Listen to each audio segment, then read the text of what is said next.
Hello, everyone. Welcome back to the Weekly Win. My name is Ken. I'm joined with my co-host Tim. Hello, everyone. This week we have the difference in politics. Now, we've said that there's a difference, quote unquote, in the way things are done here. We decided it's time to talk about that a little bit. We're gonna talk about how it's just a bunch of rules for thee, but not for me. And just kind of laughing at the Democrats this week. Yeah, we've got plenty to laugh at from what I've been paying attention to. And why don't you kick us off, Ken? Give us something to laugh at. They seem to be trying real hard to just, give us real easy whoppers. All right, so I think it was last week now at this point. Possibly 2 weeks ago. I don't know. It was sometime in like the later end of September like 30th or 31st. Yep. Jen Psaki. Jen Potato. She got real defensive at a New York Times reporter after they compared Joe Biden to Trump on the border. And to be honest, I'd get a little upset too, especially if my guy was, a horrible, miserable failure. I definitely wouldn't want the people to know that. But, if Kaylee, I'm not even going to try and pronounce her last name, tried this McAdee, stunt. I believe. Yes, there you go. If she tried this stunt, it'd be over. She'd be fired. Trump would be impeached. The entire cabinet would have been impeached. The Republican Party would have been forced to dissolve. Of course, I'm being facetious, but am I really? Yeah, the difference is the Republicans have standards about what we expect of people. I know it's hard for Democrats to understand, but standards are a thing. I got something for you on the border, actually, before I let you take control of something here. Yeah, go ahead. The Panamanian foreign minister actually came out recently. Let's see, how recently was it? Yeah, same time as Jen Psaki's blow up, and said that they had actually warned, Panama had actually warned Joe Biden and his cronies about the Haitian migrant crisis and that 60,000 more were on their way, or something to that effect. Oh, boy. This is what I wanted to hear. Yeah. Democrats, you guys are very quickly losing any hope you had of turning Texas blue. They're losing the plot rather quickly. Everything's turning red fast, guys. You guys gotta figure something out here. I mean, on top of that, when Biden stopped construction of the border wall, he didn't stop the payments to the contractors building the border wall. So we've been paying people up to something like $5 million a day to sit on their hands and just laugh. Wow. Yeah, gotta love those government contracts. Wow. That's your tax dollars at work here in America. That's ridiculous. Yeah. I really hope they don't pass the infrastructure bill. That would be pretty crippling. Aren't we all hoping that? I'd like to move on to the Democrats again and how they are in Virginia, at least now, claiming that they fought for schools during COVID. Wait a second, what? So, hang on. Hang on. Wait. I think I just lost the plot. Shutting down schools means that we're fighting for schools. Big brain. What? In what world does that make sense? Well, it makes sense in the same world where the DOJ is attacking parents for calling out school boards for teaching CRT, which happens to be the same world that we're living in. Okay, you must not have heard Terry McAuliffe, all right? Parents, you have no business in your children's education. Yeah. So that is right on the money, Tim. The Democrats know better than you about your life. That's kind of been their platform for years. People are just starting to catch on finally. I'm trying to think, they kept schools shut down and they made it ridiculously hard for really anything to open. And now they're gonna claim victory here on this? Like, what is this? What are these shenanigans? I'm calling shenanigans. You know what? Virginia voters, if you don't vote against this bullcrap, oh man.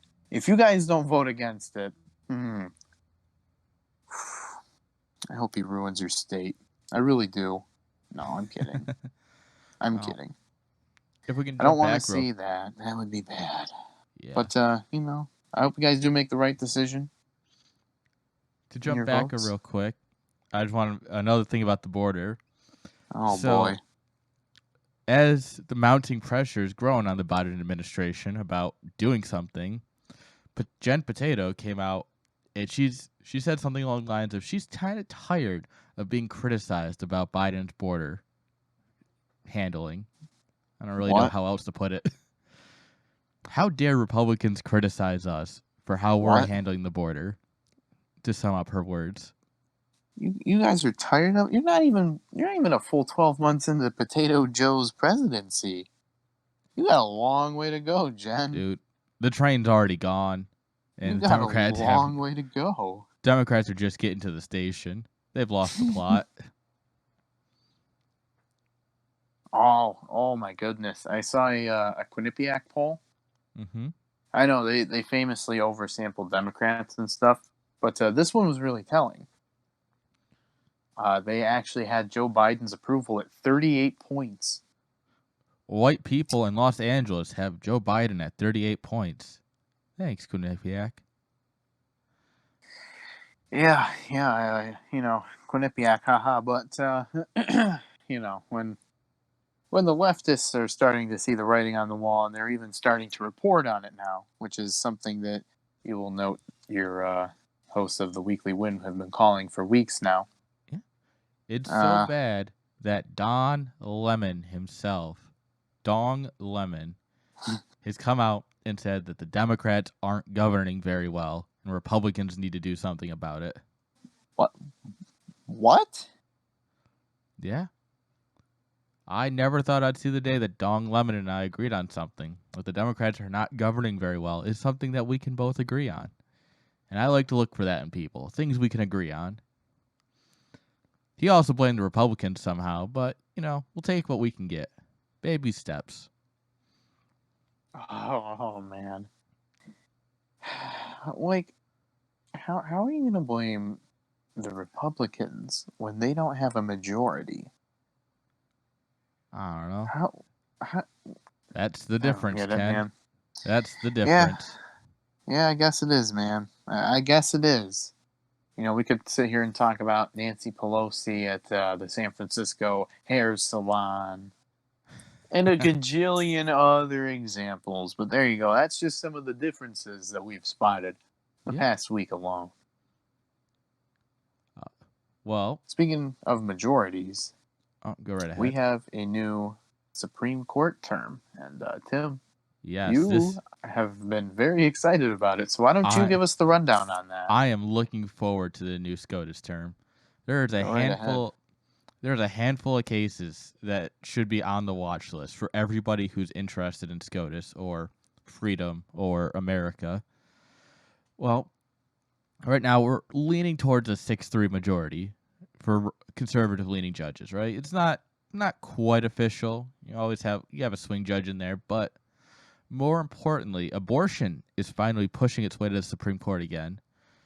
Mississippi, I believe, their laws have been brought to the Supreme Court, and that's on their docket for this semester. Or term, I guess, really, is the more correct term. The one I'm more interested in is the New York Second Amendment case. Someone is finally suing New York that you should not need a reason to carry a handgun, which, if you don't live in New York, in order to apply for a handgun permit, you have to give a reason why. And self-defense is not a good reason, according to New York. So that's going to the Supreme Court. And if Supreme Court strikes that down, that's going to be the end of a lot of gun laws in some heavy blue states, because they're going to make a sweeping decision, as the court always does. And this is one that I'm actually kind of here for. Another case they're handling is the exemption of religious schools from taxpayer dollars, which that one we need a bit more time to talk about that one, in my opinions at least. But I think that's going to be an interesting case nonetheless.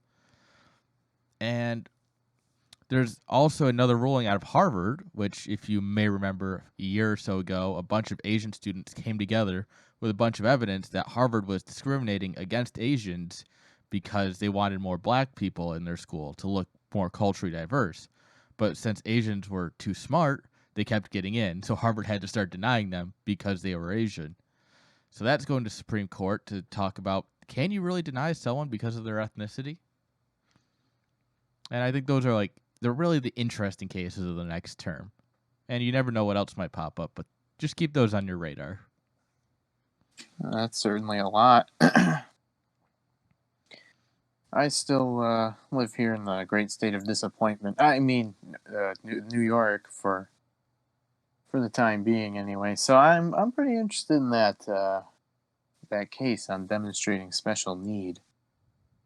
Pretty interested, I think it's kind of bullcrap, but a lot of things are. So it is what it is, man. We'll see what happens with that. Next up, we got some things that make you go, Yeah, there's been some rather interesting things where you look at it and you go, All right, Ken, what's the first one you got? I'm going to go ahead and start out with the Dollar Tree increasing their prices. Oh my gosh. That's the one I wanted. Ending. The world is ending, everybody. Dollar Tree is charging you $1.25 now for your cheap products instead of just $1.08. There's $3 items. There's going to be $5 items. What are the poor people going to do when they go down to the Dollar Tree and they have to spend $3? Them Go to Dollar General. What, man, that's another block away. Then go to the Family Dollar. That's another block away. All right.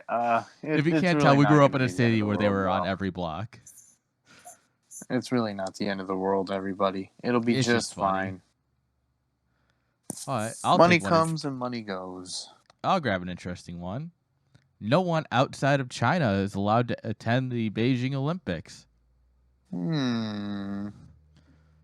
Now, a lot of people have been saying that we should boycott the Olympics by not sending anybody because, China's doing some pretty terrible things. China made it easy and said, no one's allowed anyways, because then you might see we're doing terrible things. I think this is going to blow up in China's face, honestly. This doesn't seem like it's heading to a good conclusion. It never is. It's called China for a reason. I don't know where this is going, but I'm not sure I like it. All right, here's something for you. The Democrats want to mint, a $1 trillion platinum coin to prevent the debt crisis. Oh, I was going to take that one. That's a good one. That's a good one. What if, now follow me here, we print more money? Our money printer's already going burr, so we can't just send it into maximum overdrive. It's already in maximum overdrive. No, what we do is we take the plates out that they use to print money, and we just scribble another zero on the $100 bill, so it makes $1,000 bills. Oh, yeah. Yeah. You want to massively inflate the country's money? That's a great way to do it. Well, maybe 90, if we're 95%, that'd be great. If we're lucky, your $1 bills for the dollar store would be worth 10 cents now. Well, maybe we'll be 1920s Germany, and we can wallpaper our walls with the money. Oh, yeah. Oh, that's what I'm talking about. Being rich to wallpaper your wall with money. Except the part where it's worth literally $0. No, it's only worth $0 right now. The German economy bounced back. It's an investment. You got to think of it like that. I don't think we'll be taking over continental Europe anytime soon, so I'm going to have to hard pass. It's just an investment opportunity. That's all you got to think of it, Tim. Yeah. What else you got for us? Let's see here. Oh, this one's a good one. There's reports that Putin hired an attractive female translator for Trump to distract him during summits. Oh my gosh. I'm howling. That is ridiculous. Putin's like, Did he you know what? really? Putin's like, this man's gonna think with his, genitalia. I'm gonna hire an attractive woman so he's distracted. I Now, hired pretty lady to distract him. He's foolproof plan. He like pretty ladies. now look, I'm not gonna say that it probably didn't work because let's be honest here, it probably did. It's just this is the ultimate level of like espionage. Like you thought peak espionage was like the CIA in the '60s, like going from East and West Berlin and like assassinating people, like that one movie that came out back in like 2016, Uncle Joe or something like that. Anyway, unrelated. But you thought that was it? No, no, no. Hiring an attractive translator to distract a foreign leader, that's peak. This is the That's world the we live move. in. I love That it. is peak performance, ladies. You don't have to like it, but you do have to respect it. That is peak espionage right there. You got something else funny, Ken? Oh, funny. Yeah, I got something from Greta Thunberg, the Who? world's greatest warrior. LOL. Who megalol? Yeah, it turns out that sometime this past week she was speaking at some unimportant conference or something or another that I haven't bothered to even remember the name of. And she basically, facetiously said, "Oh, blah blah, climate change, blah blah, carbon negative, blah blah." Kind of taking stabs at world leaders, sort of. Yep, And as she does. Greta, if I took you seriously, we would actually find ourselves on the same side of this topic. Climate change, blah blah, carbon negative, blah blah. It's all chitter chatter. It's all blah blah blah. And I'm glad you finally come around to see that none of the governments of the world actually care about what you think. I'm Nor glad do that the you now people of see the that. world. Yeah, that one's a little bit more of a harsh reality, but everybody already knows the government doesn't care what you think. That's why you don't care what the government thinks. It's a relationship that works, but I guess she never got the memo, and she's getting it now. Better late than never, right? Yeah, I guess so. You got anything else for us, or we're gonna move on? I think we'll move on.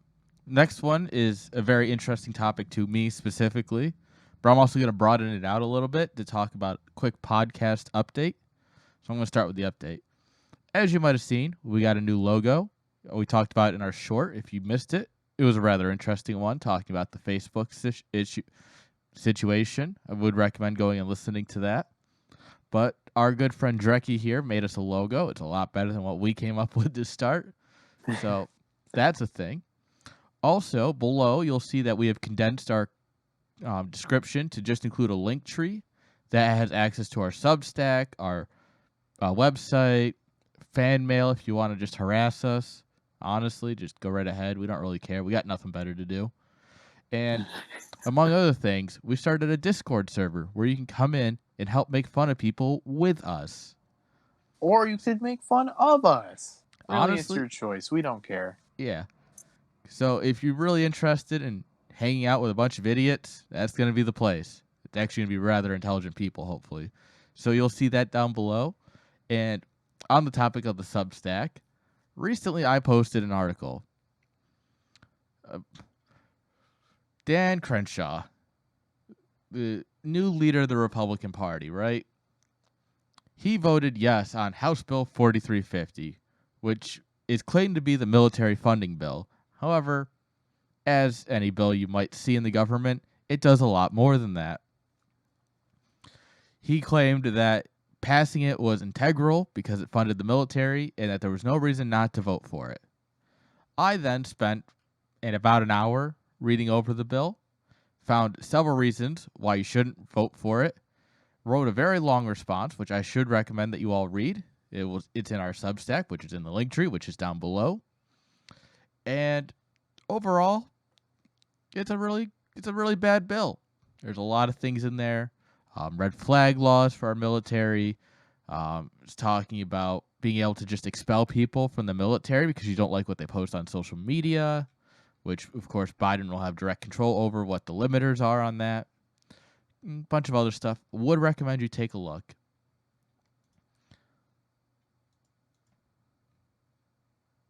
And also, funny fact, Dan Crenshaw has seen that I've posted this. He's seen my post on social media. He has yet to say anything about it, and in fact, has steadily avoided responding to any of my criticisms about it. So, Mr. Crenshaw, if you are listening, I would love to debate this with you. I really think that we could have a healthy debate because I do think of you as a decent person. Bad politician, decent person. So, if you're listening, reach out. I'd love to talk with you about this. Oh boy, I'd love to. I'd love to hear that. That'd be pretty good. That'd be pretty good. Yeah, it'd be a lot better than the Democrats' plans right now. Which, if I'm allowed to get back to beating on them for a little bit, Go right ahead. this dead horse, we'll beat it till it's dust, and then we'll beat the dust until that's dust, And then we'll hit it with a hammer. and then another one. No, I'm kidding. So we have a lot of different things to talk about. I guess I'll start with Comrade Sanders over in Vermont, basically saying that 48 senators should make rules over the other 52. Let me pull up what he said specifically. 2 senators cannot be allowed to defeat what 48 senators and 210 House members want. No, that actually can happen. That's called, politics. It's called compromise, Senator Sanders. I know you don't know what that's like because you vacationed in Soviet Russia, and they don't do that there. But we're in America, and we do that here. I got nothing for that. Honestly, it's just dumb. I got nothing. It is brain dead. It really is. There's no way to describe that other than, please stop. The fact that people keep voting for him is a problem. Well, when you run in Burlington, Vermont, D plus 40, you're pretty guaranteed to win year in and year out when you just say, I'll give you free ice cream, free health care, free education, free everything for everyone. And somehow he has yet to materialize any of those. Yeah, go figure. In 50 years, he hasn't made a single promise sufficiently to the left. So what are they going to do? Keep voting him in. Yep. Yeah, that's how it goes. Also interesting plans. The Democrats' plan to control your children's education, which we touched on a little bit earlier, is going down in flames as DeSantis, they're worried about good old Chad DeSantis down in Florida pushing people to send their kids to private school because then they wouldn't be able to control your kids. And that's the real problem. Yeah, I'm for that. Yeah, get them into private schools and, even get them into homeschooling. And everyone just kind of agrees that DeSantis is right. Like, no, public schools are absolutely god awful. They one of the are. responses is hallelujah.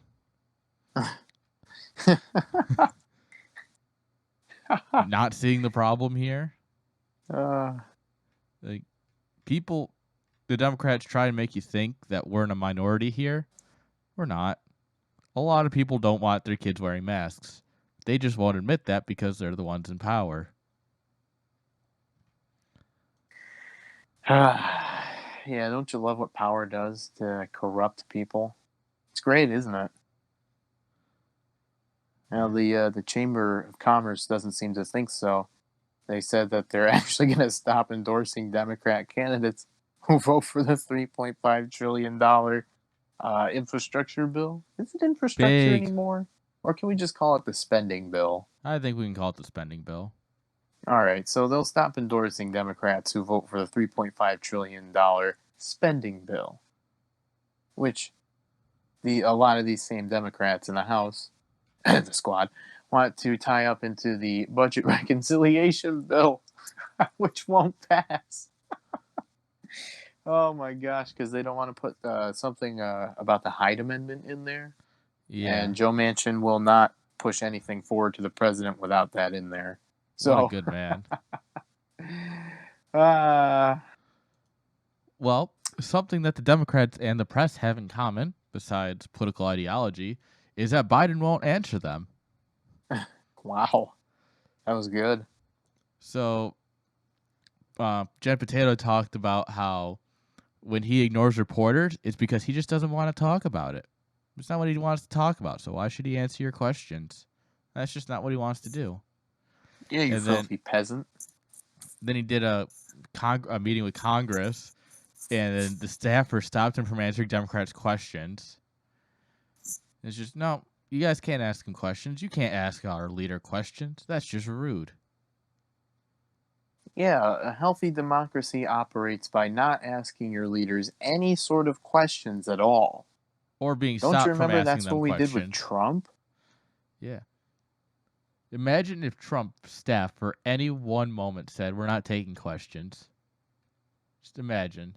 Oh, but they did that one time, the leftists will point out. That one time they did do it. Oh, you mean like Biden does every day? In 1,460 days or something of his presidency. He did it one time, Tim, of the weekly win. You are neglecting the facts. And in what, 200 days of Biden's administration, he's done it 200 Yeah, days? we're not talking about Biden. We're talking about Trump. Here you go again with those whataboutisms, Tim. Yeah, Here we're you not allowed to go. compare them because that's just racist or something. Yeah, there you go. You figured it out now. It's how they operate. It's the difference, folks. It's the difference. It's the difference. So how about China? Oh, Lord. They are directly, almost essentially declaring war with Taiwan and have said that if the U.S. steps in at any point, they're declaring war on the U.S. I don't really think there's much to cover there. It's just China is doing China things, and Beijing Biden's going to let it happen. Remember that time everybody thought Trump was going to drag us into World War III? Do you know how many wars Trump got us into, actually? -1. Yeah, actually. Less than 0. Yeah, he pulled us out of one. He found the way to be the only president in like 40 years that did it. It's the way she goes, man. It's the way she goes. It's China, impressive. like, can you guys just stop, please?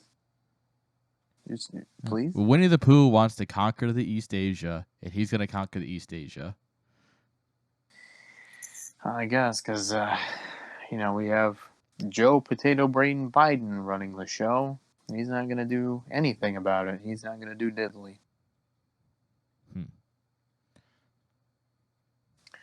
All right, let's move on to our sides. Got anything good for us this week, Tim? I got one that's rather interesting. Activision Blizzard, as you might know, I've talked about this before. They reached a settlement with the EEOC, which is like the Equality Enforcement Office or whatever. They're the ones that make sure that you don't discriminate. And they reached an $18 million settlement. And everyone's like, well, that means nothing. However, no one actually understands what that means. So I'm going to break it down a little bit. So the EEOC fined Activision Blizzard $18 million for a company that makes like $1 trillion a quarter. And everyone went, how does that make sense? Well, the thing is that Activision Blizzard still has cases open with California and the SEC. So the EEOC can only fine them up to, for a company their size, like $300,000 per complaint.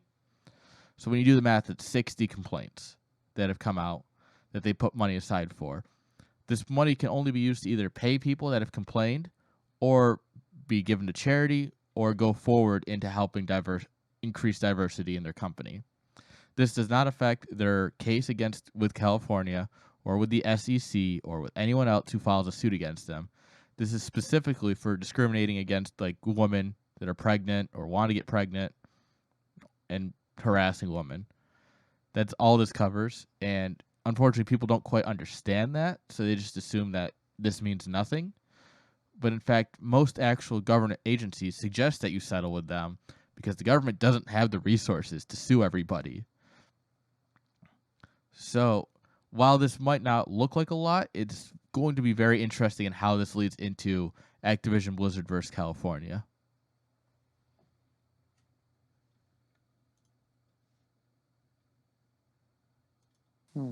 California is going to come after him, huh? I'm kind of interested to see how that one goes. For my side this week, I'm actually going to take a break from doing serious things, and I'm going to talk about something instead that I like. We do serious things here? Sometimes, when the money printer isn't going brr, you know. Today, I would like to talk about professional wrestling, okay? I know, get the jokes out now. Get the jokes out. WWE, a lot of you might remember from your childhoods, has slowly gone down the toilet.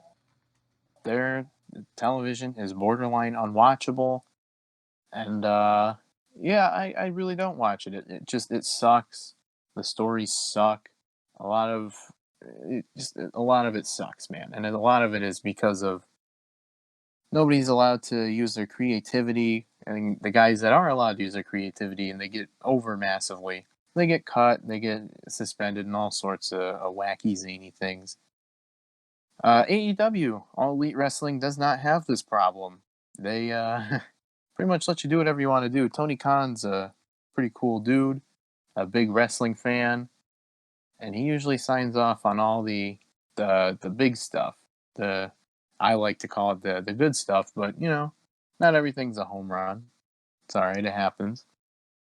Anyway, WWE a few weeks ago, I think actually attempted to revive their dying content. They debuted a character on their Tuesday night show, and his name was Joe Gacy. He was meant to portray sort of a snowflake leftist, if you will. I watched it. It was pretty funny. Not for reasons you would think. It was utterly ridiculous. I wasn't sure who wrote that, but you need to be fired because that was terrible.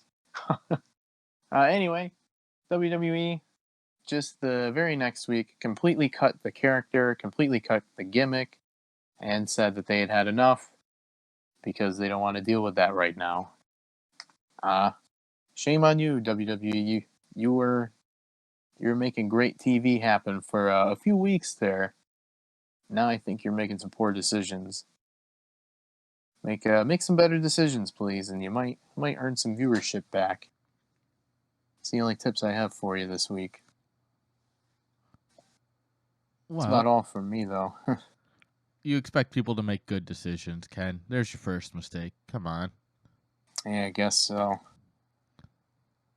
Well, I think that about does it, though, for us this week. I hope you've all enjoyed. I hope you have a great week, and God bless.